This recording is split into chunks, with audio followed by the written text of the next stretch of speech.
Top 25 greatest moments in Raw history list continues, number 20 through 16.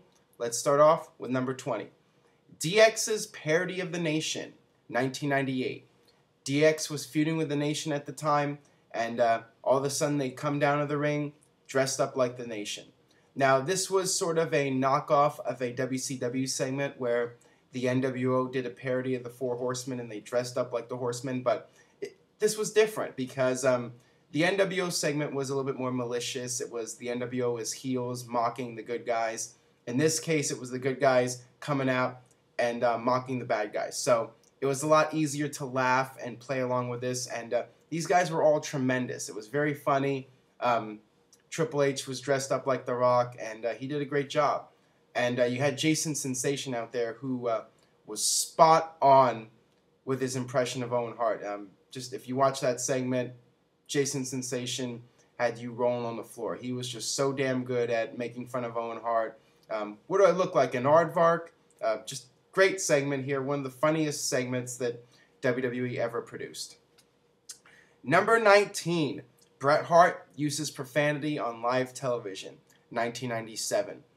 This was also during a transitional period in WWE when they were starting to become the Attitude Era.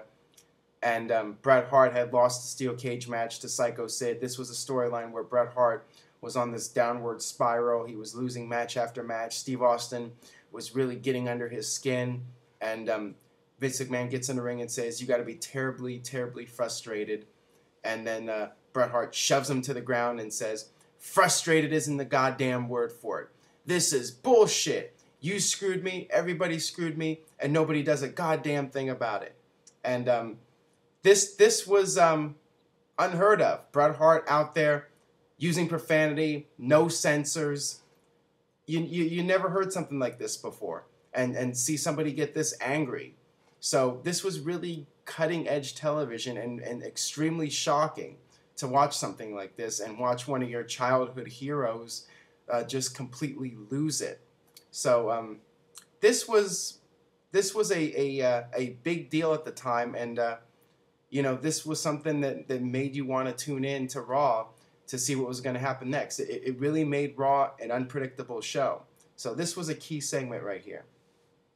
Number 18, Bret Hart makes peace with Shawn Michaels, 2010.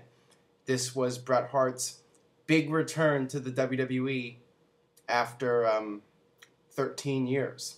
So this was a huge deal to finally see Bret Hart back in a WWE ring. Something you were not expecting, something you never thought you would see, because Bret Hart had made it clear over the years he was done. He wasn't going to come back, but here he is. Not only is he back in a WWE ring, but he calls out Shawn Michaels, and you see the two of them in the ring, and it's just, the one word to describe it is surreal. It's just something you never thought you would see, and then they make peace, they shake hands, and you get closure.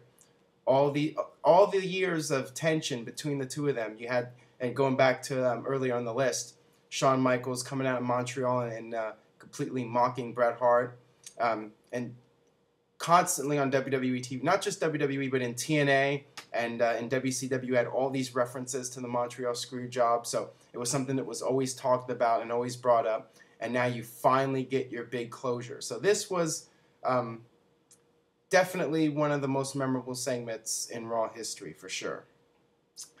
Number 17, Joey Styles' Shoot promo from 2006. This was leading up, this was actually the beginning of the build to the second ECW One Night Stand. Joey Styles was trying to be the straight play-by-play announcer for WWE's brand of sports entertainment, and finally he just has enough. He has this altercation with Jerry Lawler, and then he gets up on the ramp and just completely rips into WWE and the whole sports entertainment, and having to try to call the storytelling instead of being able to call the actual wrestling. This was very much a worked shoot promo, and it was one of the best promos that anybody has cut on any show ever. I mean, Joey Styles was just tremendous here, and it really got you pumped up for One Night Stand. So it did its job here, and It was a great, great segment and one of the best work shoot promos ever done.